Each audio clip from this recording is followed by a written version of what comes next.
आप सुन रहे हैं खंडहर, एक सच्ची कहानी। बात उन दिनों की है जब मैं कॉलेज का स्टूडेंट था।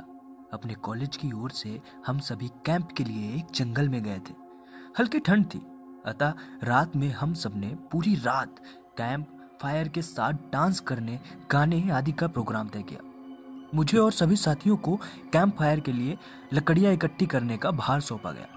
मैं निकला तो सबके साथ ही था, लेकिन जंगल के प्राकृतिक सौंदर्य में भटकता हुआ अकेले बहुत दूर कहीं निकल गया। अचानक आसमान बादलों से भर गया और गरज के साथ बारिश होने लगी। बादलों के लगातार गरजने से मैं पेड़ के नीचे खड़ा रहना मुनासिब ना समझ आसपास किसी घर की तलाश में एक दिशा में भागने लगा। मुझे कुछ ही दूर पर एक लाल ईंटों से बनी शानदार बिल्डिंग नजर आई। बिल्डिंग रोशनी से पूरी नहाई हुई थी। उसमें ढेर सारे लोग हैं ऐसा दूर से ही लग रहा था।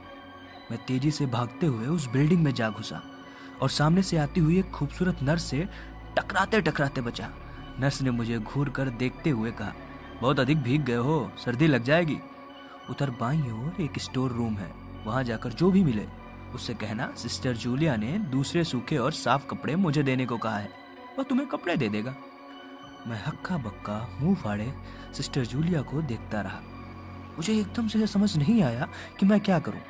मेरी स्थिति देख सिस्टर जूलिया खिलखिलाकर हंस पड़ी और बोली, पहले तो तुम अपना मुंह बंद करो, वरना मुंह में मच्छर घुस जाएंगे, और अब जाकर वैसा ही करो जैसा मैंने कहा। मैं हल्के से हाँ में सर हिलाकर सिस्टर की बताई दिशा में जाने को आतुर हुआ। अभी कुछ 10 कदम ही चला होऊंगा कि मेरे कंधे पर किसी ने हाथ रखा। मैं चौंक कर पीछे मुड़ा और सामने आर्मी की वर्दी में एक युवक को खड़ा मुस्कुराता पाया। मेरे चेहरे पर आश्चर्य का बादल अपना घर बना चुका था, जिसे देखकर ही उस युवक को हंसी आ गई। उसने धीमी किंतु दृढ़ स्वर में कहा, मैं कैप्टन विनोद हूँ और हमारे देश के आर्मी का हॉस्पिटल है ये। कैप्टन विनोद की बातों ने मुझे आश्वस्त किया। अब मैं धीरे धीरे सामान्य हो गया और मैंने कैप्टन विनोद को सिस्टर जूलिया की कई बातें बताई। सुनकर कैप्टन विनोद के चेहरे पर रहस्यमयी मुस्कान फैल गई और बोले, तो सिस्टर जूलिया से भी मिल चुके हैं? जी, क्या मतलब है आपका? कुछ नहीं, चलो मैं तुम्हें सूखे कपड़े देता हूँ, चेंज कर लो, नहीं तो सच में सर्दी लग जाएगी। मैंने कैप्टन विनोद के पीछे पीछे एक बड़े कमरे में पहुंच गया। कमरे के चारों ओर हरे रंग के पर्दे लगे हुए थे। एक और एक बड़ा सा बेड पड़ा हुआ था और उसके सामने एक सोफा था। बीच में एक टेबल था जिस पर 2 ग्लास, एक बड़ी बोतल ब्रांडी की और 1-2 पत्रिकाएं पड़ी हुई थी। कमरे के एक कोने में एक बड़ी सी अलमारी थी जिसमें से कैप्टन विनोद ने एक आसमानी रंग का कुर्ता पैजामा निकाल कर मुझे दिया और कमरे से लगे बाथरूम की ओर इशारा किया। मैं बाथरूम से कपड़े चेंज करके जैसे ही निकलने लगा, मेरी नज़र बाथरूम की एक दीवार पर पड़ी। वो खून के चींटों से भरी हुई थी। यह देखकर मैं घबरा गया और जल्दी से बाहर निकलने को घूमा कि बाथरूम में लगे आईने ने उसको खुद को देखा मैंने और मैं चौंक गया। आईने में मेरा पूरा शरीर तो नजर नहीं आ रहा था, लेकिन मेरे शरीर पर से मेरा सर गायब था।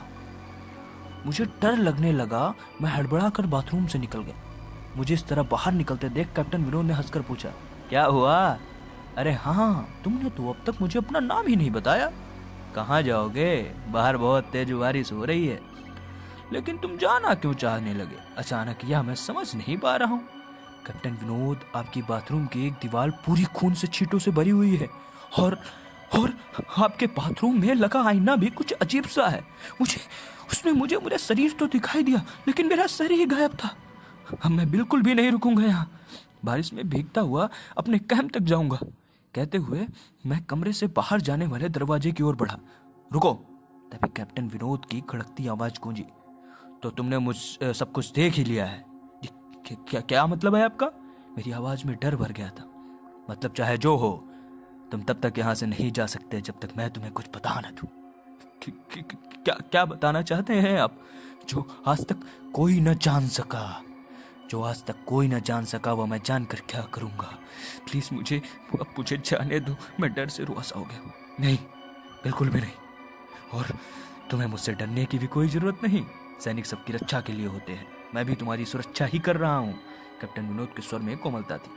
आओ मेरे साथ ही सोफे पर बैठ जाओ, मैं तुम्हें एक कहानी सुनाता हूँ। कहानी खत्म होते ही मैं तुम्हें तुम्हारे कैंप तक जीप से छोड़ाऊंगा। वैसे भी तुम अपने साथियों से काफी आगे निकल आए हो, वहां तक तुम अब चलते हुए शायद पहुंच ना पाओ। कैप्टन विनोद ने स्वर में जाने में कैसी आश्वस्त थी। मैं जाकर उनके बगल में बैठ गया। कैप्टन विनोद ने कहना शुरू किया, दुश्मनों ने धोखे से हमारे अस्पताल को अपना निशाना बनाया। दुश्मन देश के 2 सैनिक हमारे सैनिकों के वेश में एक हमारे ही घायल सैनिक को लेकर आए। वह घायल था और हमारे देश की सेना ने उसे बहुत ढूंढा लेकिन नहीं मिला था। शायद साजिश के तहत उसे घायल होते ही घुसपैठियों ने कहीं छुपा दिया था।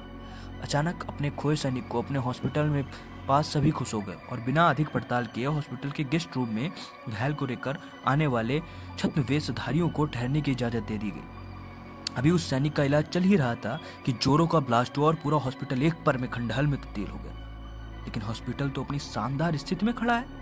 मेरी बातों को अनसुना कर कैप्टन विनोद ने अपनी बात जारी की। कोई नहीं बचा उस ब्लास्ट में। दीवार पर पड़े खून के छींटे भी उसी ब्लास्ट में मारे गए हॉस्पिटल के कर्मचारियों के हैं। हाँ, पर यह हॉस्पिटल तो मुझे खंडहर नहीं दिखता। जवाब में कैप्टन विनोद के चेहरे पर रहस्य भरी मुस्कान फैल गई और उनका चेहरा अजीब से भावों से भर गया। मैं उनके चेहरे को देखकर अंदर से दहल गया। फिर भी मैंने हिम्मत कर पूछा, आप उस ब्लास्ट में बच कैसे गए? सुनते ही कैप्टन विनोद ठहाका लगा के हंस पड़े और मुझ पर एक भरपूर नजर डालते हुए कहा, यह कहानी आज से मात्र 10 वर्ष पहले की है और मैं तो आज से 50 वर्ष पहले मर चुका हूँ। इसके आगे उन्होंने क्या कहा मुझे कुछ नहीं मालूम। चेहरे पर गीलेपन का एहसास जब काफी हुआ तो मैं जैसे नींद से जागा। मुझे घिरे हुए मेरे सभी साथी, सहपाठी और टीचर खड़े थे। मेरी आंख खोलते ही मेरे सर ने कहा, थैंक गॉड तुम्हें होश आ गया। तो क्या मैं बेहोश था? हाँ, तुम जंगल में जाने कहाँ भटक गए थे। सभी लोग लौट आए और तुम नहीं आए तो हम सभी मिलकर तुम्हें ढूंढने निकले। काफी दूर जाने के बाद हमने एक जीप आती दिखाई दी जिसमें एक आर्मी मैन तुम्हें पीछे की सीट पर सुलाए हुए हमारे कैंप को ढूंढते हुए आ रहे थे। उन्होंने हम सबको भी अपनी जीप पर बिठाया और कैंप तक छोड़ा। हमने उन्हें काफी रोकने की कोशिश की लेकिन वो यह कहते हुए चले गए, अभी नहीं रुक सकता, एक जरूरी काम है। जब हमने तुम्हारे बेहोश हो जाने और उन तक तुम्हारे पहुंचने के बारे में पूछा, सुमेश ही बताएगा और जो भी बताएगा वह सब सच होगा। सबकी उत्सुक निगाहें अपनी ओर लगी देख मैंने धीमे स्वर में पूछा, क्या उनका नाम कैप्टन विनोद था? सर ने हाँ में सिर हिलाया। मैंने सबको उधर चलने को कहा जिधर से सबने जीप आती देखी थी। पहले तो सर तैयार नहीं हुए लेकिन मेरे बहुत कहने पर वो राजी हो गए। सुबह होती ही हम उधर की ओर गए। मैं उस जगह पर पहुंचकर गहरे अक्षर में डूब गया। वहां एक अधजला खंडहर था जिसके एक टूटे पत्थर पर लिखा था आर्मी हॉस्पिटल। तो दोस्तों, ये एक सच्ची घटना है। आपको कैसी लगी जरूर से जरूर कमेंट सेक्शन में बताइएगा। Thank you. और मैं हर दिन अपनी एक सच्ची घटना लेकर आऊँगा और उसमें हर दिन कुछ नया होगा।